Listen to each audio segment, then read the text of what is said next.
Right, so now we're going to have a look at these equations mathematically. We've got an example here.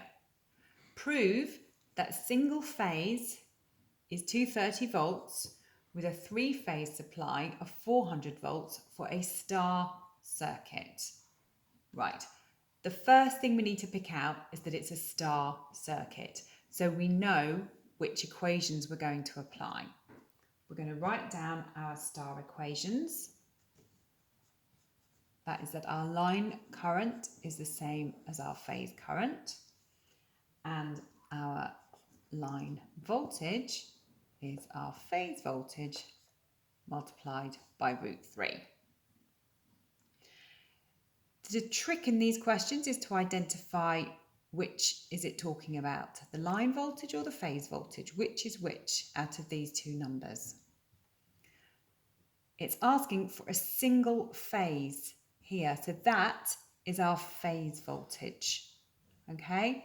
And then we've got our supply, so that's our line voltage, that's what's coming in on the line of 400 volts. So that's this one is 400 volts. And that one is our 230. Right, so it's asking us to prove that this sum is correct. So we're going to start with our basic equation. And we need to insert our numbers. I've left that as VP because we're going to work this out mathematically. And if this works out to being 230, then we've proved this statement. That's what they're asking us to do. Now, you can see here, we're going to have to transpose this equation. With all of these equations where we have three variables, we can just draw a triangle, okay? And in the top of our triangle, we are going to put VL, because VP times √3 goes in our bottom section. So we want to find VP. We cover that one up. We can see that VP is going to be our line voltage, which is our 400, divided by √3. And that gives us 230.94 volts. So we have proved that this statement is correct. Okay, so in our next example, we're still on our star circuit. Okay, so we've identified a star circuit has a line current of 10 amps. What is the phase current? So we know it's a star circuit. We need to remember our star equations. And we know in star, IL equals IP. So this one's really straightforward. We've been told the line current is 10 amps. So we know that the phase current is 10 amps.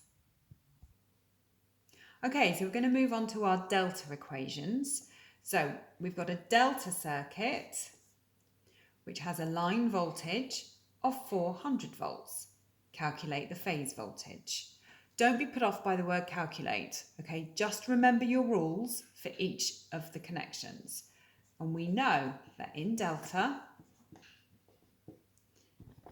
the line voltage equals the phase voltage. So again, this one's really straightforward. The line voltage is 400 volts, and that is going to be our phase voltage. Okay, so now we've got a delta circuit which has a line current of 15 amps. Calculate the phase current.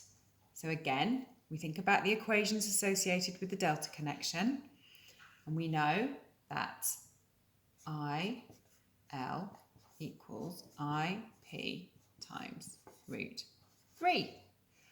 We've got our three variables. We can draw our triangle.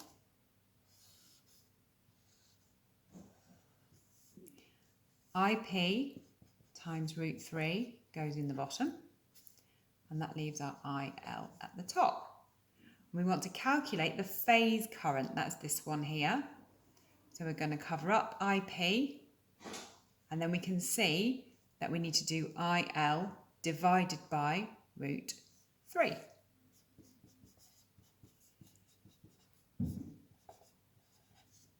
And in this case, our IL is 15 amps divided by root 3, which gives us 8.66 amps.